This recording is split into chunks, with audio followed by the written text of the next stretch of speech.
আইনামা তাকুনু ইদরিকুমুল মাউত ওয়ালাউ কুনতুম ফি বুরুজিন মুশাইয়াদা। আল্লাহ তাআলা এই আয়াতে বলেন, ও দুনিয়ার মানুষ, তুমি কোথায়, তুমি যেখানে থাকো না কেন, আইনামা তাকুনু ইদরিকুমুল মাউত, মালাকুল মাউত আজরাইল তোমার সামনে আইসা হাজির হবে।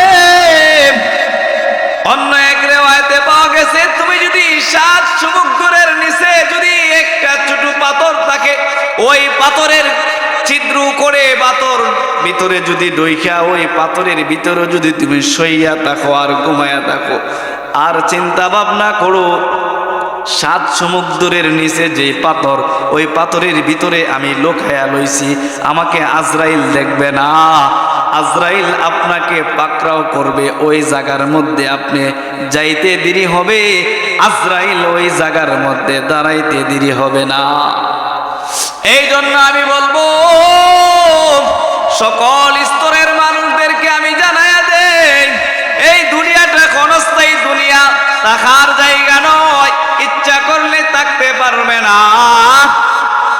আপনি চিন্তা করে দেখেন, এখানের মধ্যে যতগুলা মানুষ বসবাস করতেছে, হয়তো এই 2026 আজকে জানুয়ারির 10 তারিখ, এই দিঘির পার এত সুন্দর একটা ইসলামী মাহফিলের ব্যবস্থা করেছে, এটার মধ্যে হয়তো আমি আজকে আছি, কালকে নাও থাকতে পারি।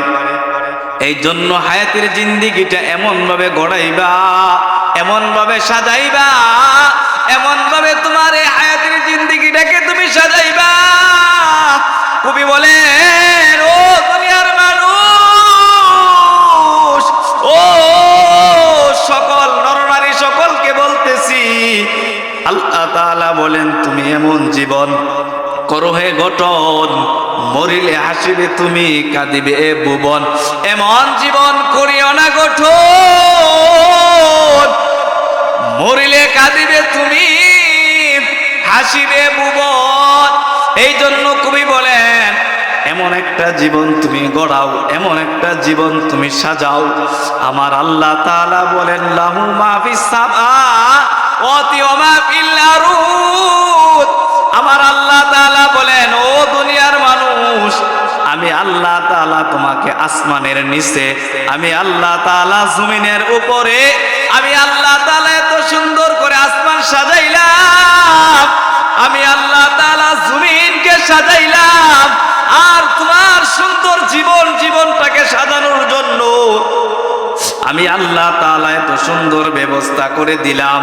এই জন্য ভাই, অল্প হায়াতের জিন্দিগি নিয়া, অল্প হায়াত নিয়া যদি আপনি আপনার হায়াতের জিন্দিগিটা সাজাও, তাহলে আপনার হায়াতের জিন্দিগিটা আমার রবের কাছে পরিপূর্ণ হিসাব আপনি দিতে পারবেন। কারণ এই দুনিয়াটা হচ্ছে ক্ষণস্থায়ী দুনিয়া। এই দুনিয়ার মধ্যে যে ইচ্ছা করলে আপনি থাকতে পারবেন, চেষ্টা করলে আপনি থাকতে পারবেন, এটা কিন্তু তাই নয়। আমার আল্লাহ বলেন, আমার হুকুম যেই সময় হবে, বান্দা কোন হালতে আছো এই জিনিসটা আমার আল্লাহ দেখবে না। আপনি নামাজগত অবস্থায় আছেন, রোজাগত অবস্থায় আছেন, কাজরত অবস্থায় আছেন, আপনি কোন হালতে আছেন, আমার মৌলা বলেন, এই হালতের মধ্যে এই মানুষটাকে তুমি নিয়ে আসো। আল্লাহ তাআলা বলেন, মিনহা খলাকনাকুম ওয়া ফিহা নুঈদুকুম ওয়া মিনহা নুখরিজুকুম তারাতান উখরা। অচিরেই আমি আল্লাহ তাআলা তোমাকে 3 মণ মাটি দ্বারা তোমাকে সৃষ্টি করলাম, আবার অচিরে আমি রবের কাছে তোমার ফিরে যেতে হবে, আমি রবের কাছে তোমার যাইতে হবে। এই জন্য ভাই, আপনার মৃত্যু কোন সময় আসবে আপনি বলতে পারেন না। বলতেন, ফাইদা জাআজালু লা ইস্তাখিরুনা সাআতা ওয়া লা ইস্তাকদিমুন। আমার আল্লাহ তাআলা বলেন, তোমার যখন হয়ে যাবে, তোমার যখন সময় হয়ে যাবে, তোমাকে আর রাখা হবে না, তোমাকে আর দুনিয়ার সময় দেওয়া হবে না। তোমার হায়াতের জিন্দেগি আমার মৌলার হাতে রয়ে গেছে। আমার আল্লাহ তাআলা বলেন, ও দুনিয়ার মানুষ, তোমরা শুনো, এই হায়াতের জিন্দেগিটা এমন ভাবে গড়াও, আমি রবের কাছে যেন পরিপূর্ণ হিসাব তুমি দিতে পারো। এই জন্য আপনার হায়াতের জিন্দেগিটা এমনভাবে সাজাইবেন, দুনিয়ার মানুষ বলবে লোকটা তো অনেক ভালো ছিল। আবার এমনভাবে গড়া কিছু মানুষ যদি দুনিয়াতে বিদায় হয়, মানুষ কিন্তু বড্ড খুশি হয়। কথা কোন ঠিক কিনা? এই জন্য বলছি যে পৃথিবীর জমিনের মধ্যে যাদের জীবন আছে তাদের মৃত্যু আছে, যাদের জীবন নাই তাদের কোনো মৃত্যু নাই। এই জন্য ভাই শুনেন, এমন কোন প্রাণী নাই যে তার মৃত্যু আসবে না, তার মৃত্যুর স্বাদ গ্রহণ করবে না। আল্লাহ তাআলা বলেন কুল্লু নাফসিন যায়িকাতুল মাউত। আমার আল্লাহ তাআলা বলেন প্রত্যেকটা প্রাণী মৃত্যুর স্বাদ গ্রহণ করতে হবে, মৃত্যুকে সে ভক্ষণ করতে হবে। মৃত্যু এমন একটা জিনিস এখন আমার কাছে আসে না, এদিকে আমি বুঝতে পারি না। আমি আপনাকে বলি, আল্লাহ তাআলা আরেক আয়াতে বলেন ওয়াজাআত সাকরাতুল মাউত। যারা সাকরাতের মধ্যে পড়ে গেছে, যারা সাকরাতে ফিরে আসছে, ওয়াজাআত সাকরাতুল মাউত, যারা সাকরাতের মধ্যে পড়ে গেছে, তাকে যদি জিজ্ঞাসা করা হোক যে মৃত্যু নামক জিনিসটা কেমন, সে দুইটা চোখের পানি জড়াইয়া হাউমাউ করে কান্না করিয়া চোখের পানি চাইরা বলবেন, আরে আমি কি করলাম, আমার এই সুন্দর জৈবন, সুন্দর জীবন, সুন্দর আখলাক আমি নিজেই নষ্ট করে দিলাম, আমি নিজেই আমার এই চরিত্রকে আমি নষ্ট করে দিলাম। আমার মাওলার কাছে আপনার হিসাব দিতে হবে।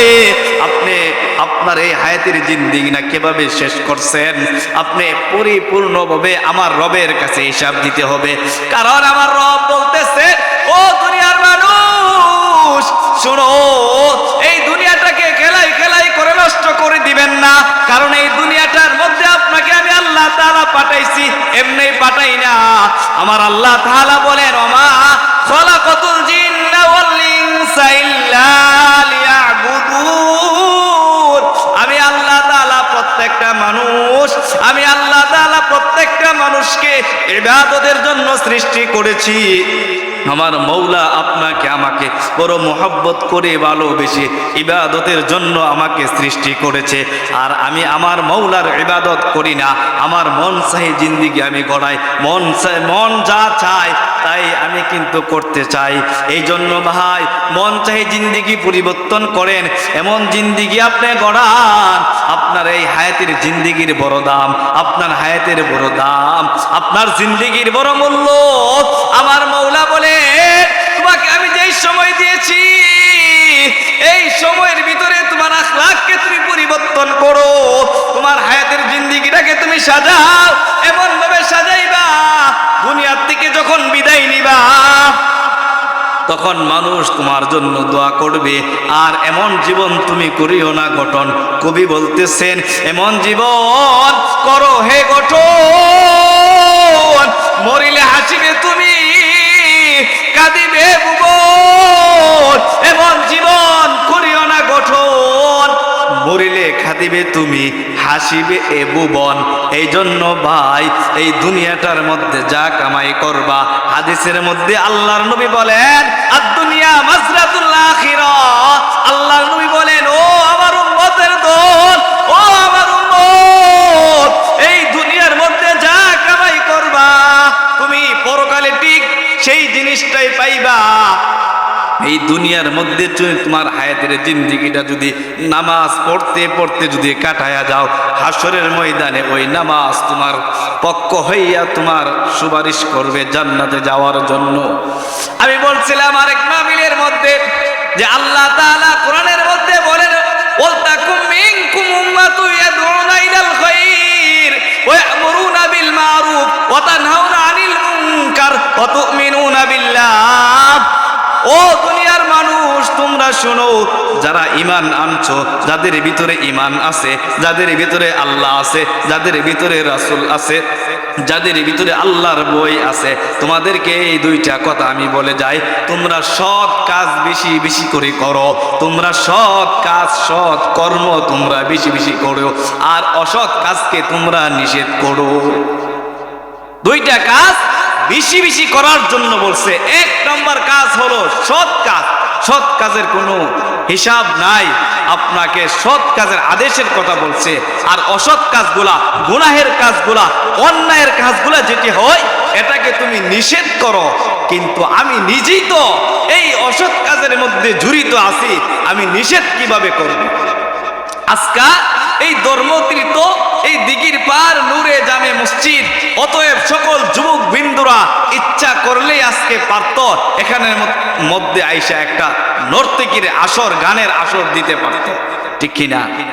কিন্তু তাদের ভিতরে আল্লাহর ভয়, আল্লাহর তাকওয়া ঢুকছে, এই জন্য বলছে যে তারা দিনের একটা ইসলাহি মাহফিলের ব্যবস্থা করছে। আমি আমার জুমার আলোচ্য বিষয় করেছিলাম যে মানুষ হচ্ছে পৃথিবীর সবচাইতে দুর্বল।